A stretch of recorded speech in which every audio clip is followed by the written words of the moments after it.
Okay. My name is Dinorah Jerez, D like David, Inorahjerez. Perfect. Let me up. So for most of this, it's just going to be like talking to me, kind of ignoring the cameras here. Okay.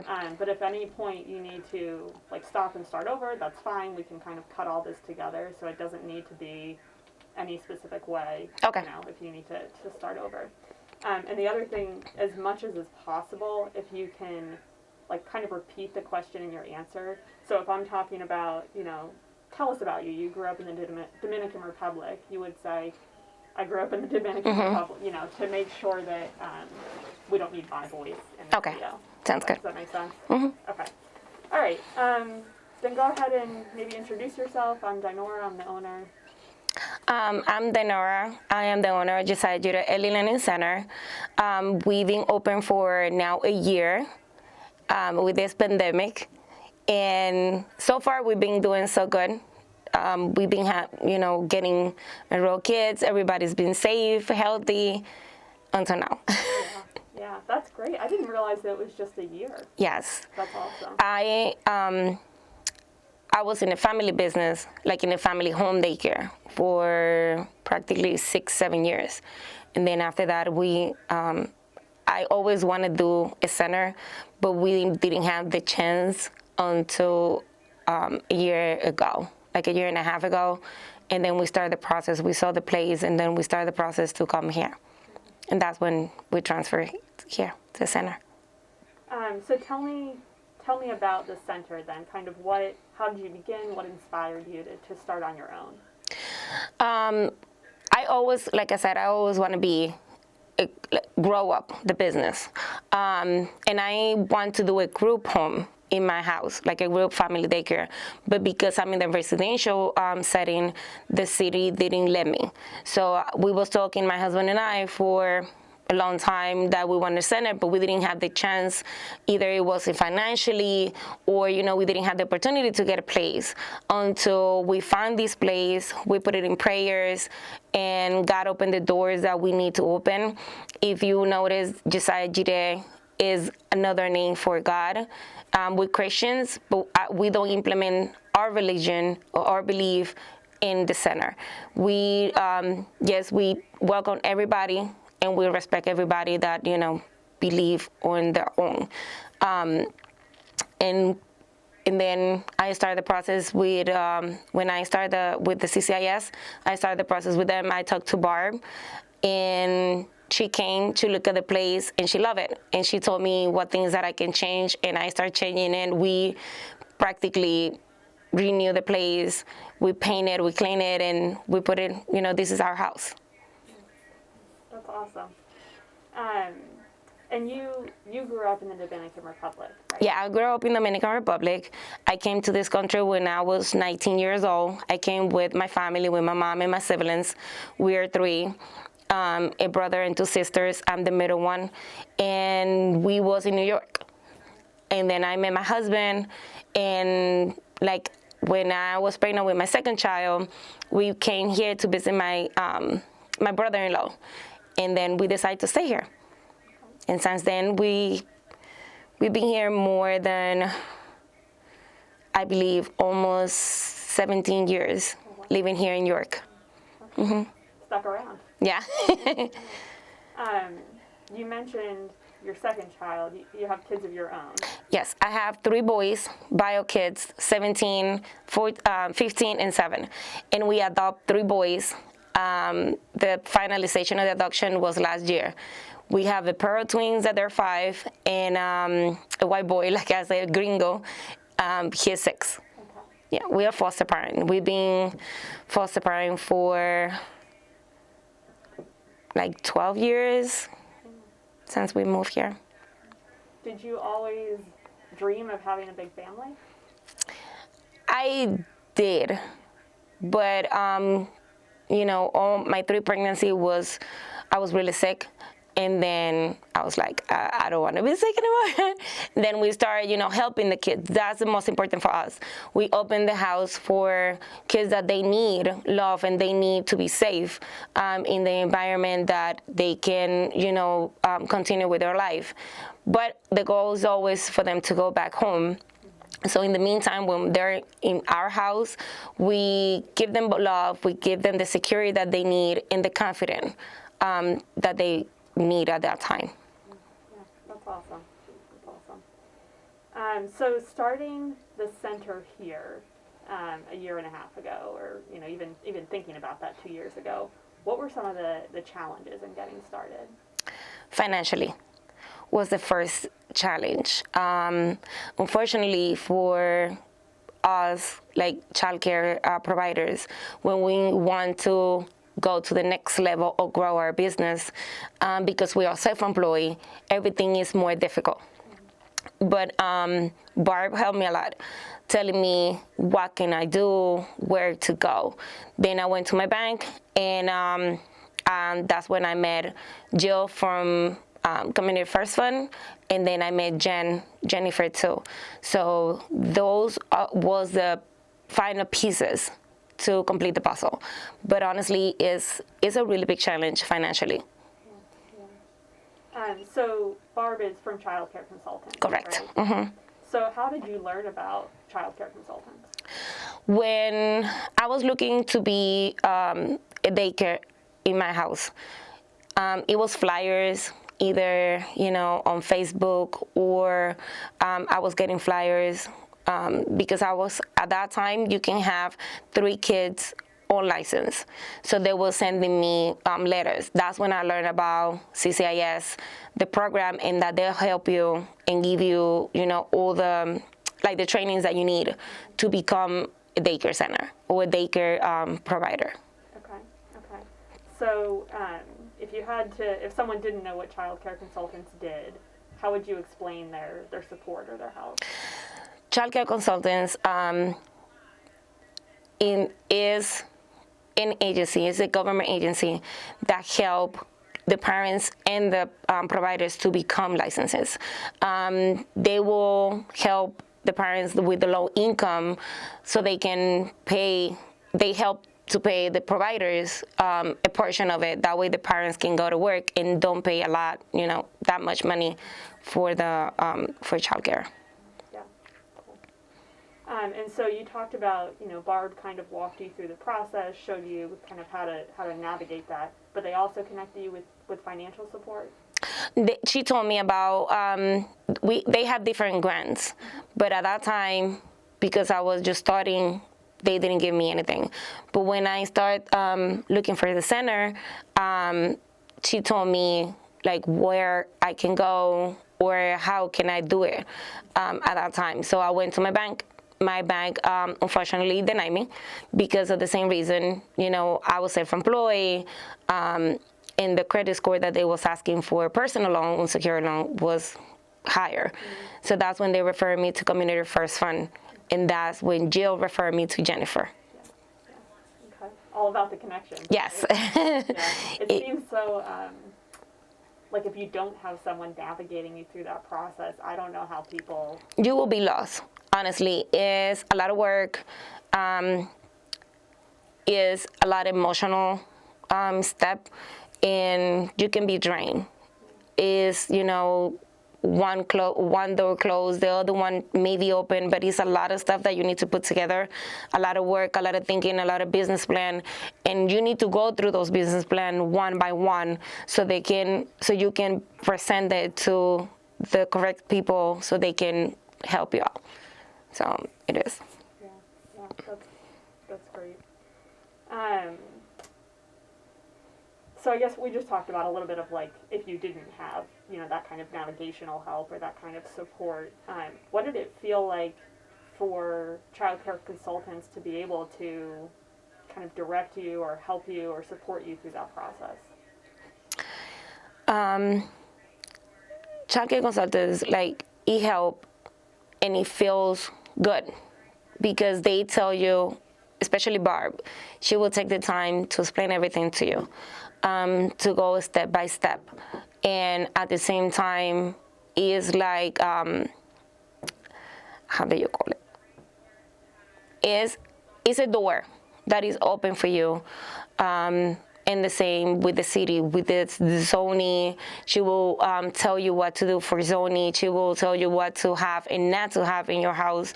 The business plan, for example, for me, when I was talking to her, she came to the place, she came to here, and she told me things that it need to be fixed, either by me or by the landlord.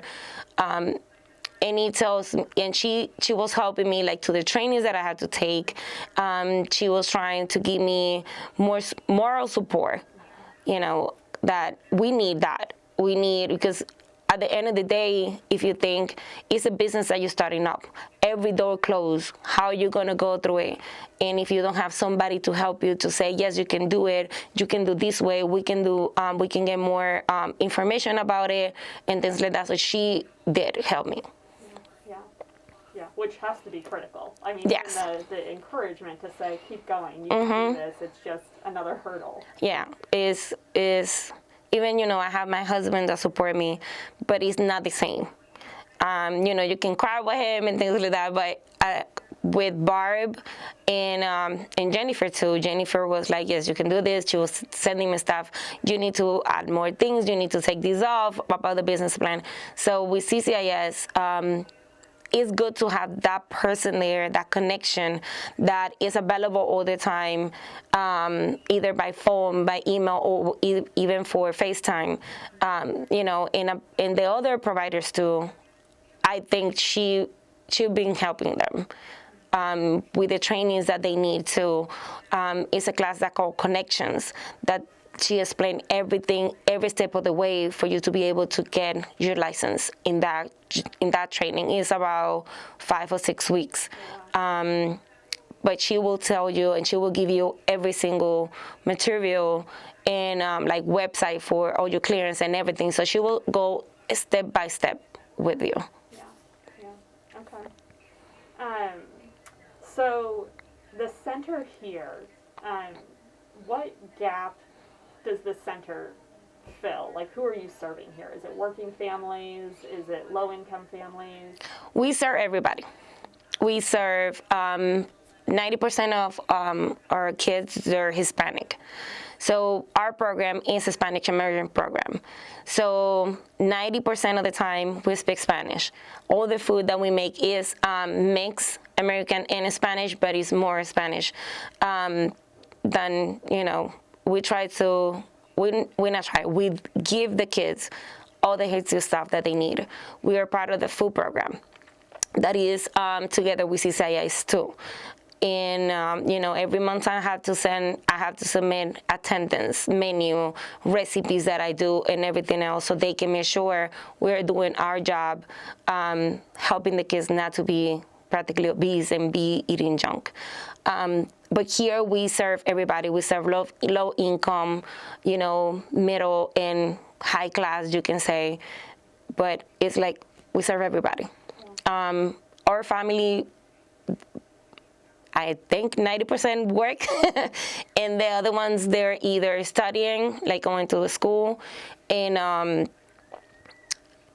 yeah, that's what we do.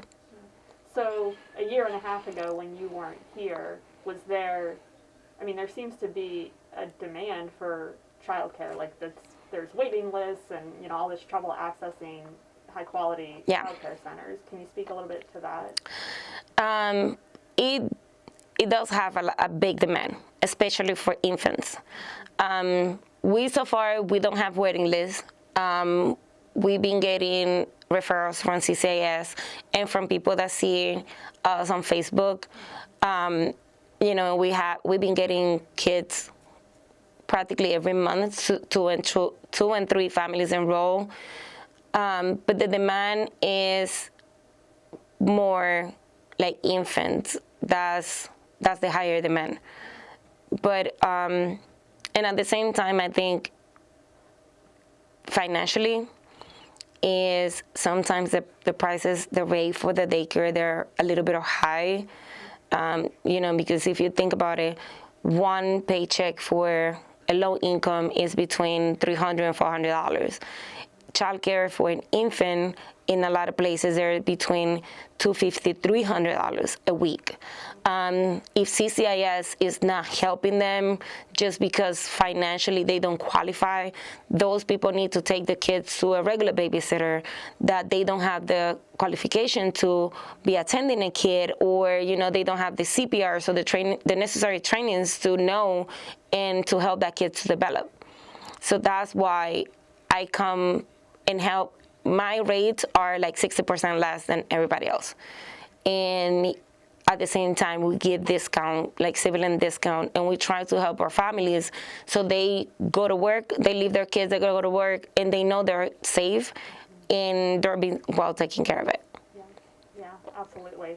I don't have kids of my own, but I shudder to think about the cost of childcare if you're going back to work full time. Yeah.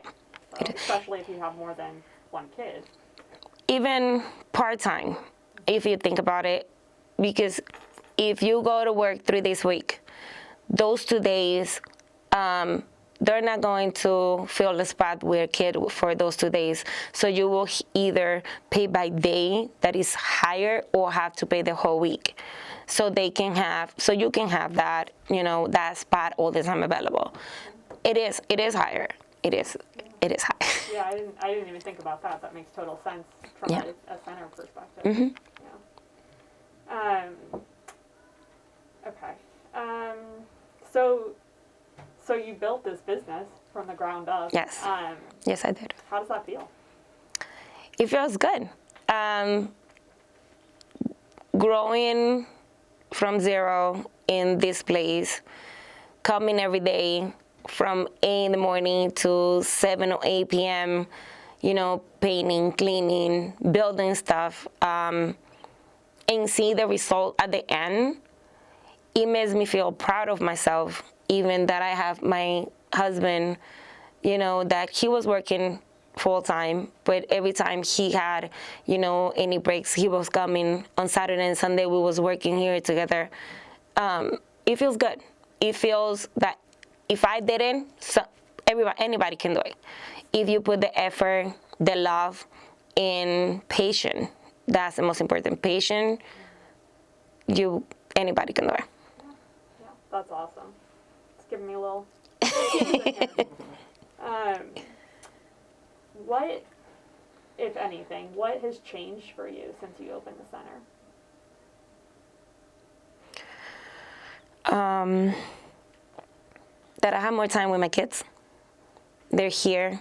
I know with the pandemic, they're out of school, but all my kids are here. My older son is working with us. My mother-in-law, my husband is working here. So all the family came together. We're spending the same time in here. We are working together as a family and, as a partners. But yeah, that's the most important for me, that change. And besides that is I feel proud that my family was next to me every step of the way. And my husband was like, yes, you can do it. Even sometimes I was just like completely drained and crying. He was there for me. But a lot of things change, believe it or not, a lot. Yeah, well, I imagine. I mean, the stress and the emotion building that, from the ground up, but being able to see, this is yours, which is awesome. Yeah. How do you think it impacts, the families you serve or the community? Our center impact the community and the family because we are providing a different service. In that we care for the parents, we care for the families. The schedule for the business is way different than any other business.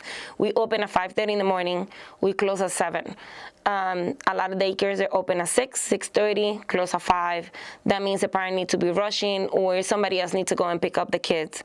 The other thing that I'm here all the time, or my husband, so anybody can see my face, anybody can contact me. Half of my parents have my personal cell phone. So they can text me anytime, and I told them, if I don't, text right away, don't worry, I'm gonna text you. And that's the communication that I want to have, like, so they can feel this is not just a business. This is a family business that you can trust us, that you can go to work and, and just think my kid is fine. In the community, we are serving more low-income families than other center. We are serving our food. They're prepared at the instant. It's nothing, that we buy and then just throw it there. No, it's everything from scratch. And our parents can see posters on Facebook, things that we do, activities that we do for the kids. And it's something different than other center. Maybe they will incorporate like 1 or 2 times, but we do it all the time. So. Where do you think you'd be, without the support of child care consultants? Would you have gotten here? No. If I didn't have the child care consultant support, I don't think I never been here. I never would have been open like the daycare center. I don't think I ever could be licensed in my house with their help and their trainings. So yeah, I don't think, because it's a lot of paperwork. It's a lot of paperwork. It's a lot of trainings that you need to take, and you need to know which one to take. You need to know what kind of paperwork you need to fill, what do the kids need, what do the parents need to bring. And if you don't have that guidance, like the CCIS did for me and for other providers, I don't think I never couldn't be a daycare owner. Yeah, that's powerful. Is there anything you would say to child care consultants or to Barb? To Barb, oh my God, I feel she to Barb. I want to thank her a lot. Like, she's an amazing person. She is a lovely lady. She's there for us. And for CCIS to keep opening doors for providers, keep helping them, the families with low income. We need this in our community, especially in Hispanic, Latino community.